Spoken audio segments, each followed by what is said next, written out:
চাকরিহারাদের চাকরি বাতিল প্রসঙ্গে এসএসসিকে হাইকোর্টের তরফ থেকে যে সুপারিশপত্র করা হয়েছিল সেই সব নিয়ে বিভিন্ন রিপোর্ট উঠে এসেছে। আজকে স্কুল সার্ভিস কমিশন যে হলফনামা জমা দেওয়া হয়েছে সেখানে দেখা গেছে একাদশ এবং দ্বাদশ শ্রেণীতে সুপারিশপত্র পাওয়া 810 জনের মধ্যে 39 জনের প্যানেলের নাম ছিল না। প্যানেল ফুরোনোর পরে সেই সমস্ত 39 জনকে নিয়োগ করানো হয়েছিল। এছাড়াও উত্তরপত্রে কারচুপি করা হয়েছিল 771 জন চাকরি প্রার্থীর সঙ্গে এবং তাদেরকে উত্তরপত্রে কারচুপি করে কিন্তু স্কুল সার্ভিস কমিশন নিয়োগ দিয়েছিল।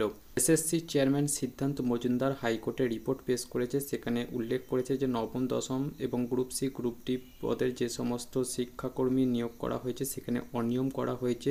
এসএসসি চেয়ারম্যানের রিপোর্ট দিয়েছে সেখানে নবম এবং দশম শ্রেণীর শিক্ষক নিয়োগের প্যানেলের মেয়াদ ফুরানোর পর 183 জনকে নিয়োগ করা হয়েছে। সেখানে 122 জনের চাকরি বাতিল করা হয়েছে, বাকি 61 জন এখনও কোনো পদক্ষেপ নেয়নি। যাদের ব্যাপারে পদক্ষেপ নেওয়া হয়নি অর্থাৎ 61 জন সেই যে চাকরি প্রার্থীরা আছেন তাদের ব্যাপারে বিচারপতি দেবাংশু বসাকের ডিভিশন বেঞ্চ প্রশ্ন করা হয় যে 61 জনের চাকরি বাতিল কেন করা হয়। 61 জনের চাকরি বাতিলকে আদালতে নিষেধ করেছিল, সেই উত্তর কিন্তু এসএসসি দিতে পারেনি।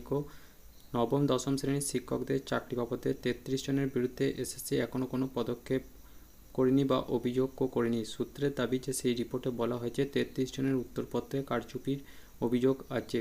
সিবিআই তথ্য অনুসারে মোট অভিযুক্তের সংখ্যা আছে 952 জন, যদিও এসএসসি সূত্রের দাবি 823 জন, কিন্তু সেই সংখ্যাটি সঠিক কোনটা সেটা কিন্তু পরে বিচার করা হবে। 808 জনের নিয়োগ অবৈধ, 775 জনের চাকরি বাতিল করে কমিশন। আদালতের যে নির্দেশ সেখানে 872 জন গ্রুপ সি কর্মী এবং 1911 জন গ্রুপ ডি কর্মীর চাকরি বাতিল করা হয়েছে। এসএসসি সেই সমস্ত তথ্য কিন্তু জানিয়েছে কোর্টে। এসএসসি নিয়োগে অনিয়ম এবং দুর্নীতির অভিযোগ তুলে গোড়া থেকেই সব বঞ্চিত চাকরি প্রার্থীরা কিন্তু তাদের চাকরির দাবি করেছেন। একাংশের আইনজীবী ফরিদুস শামীম দাবি করেন যে বড়সড় অনিয়মের কথা বারবার বলা হয়েছে এবং তা থেকে রিপোর্ট থেকেও স্পষ্ট হয়ে যাচ্ছে সেই অনিয়ম।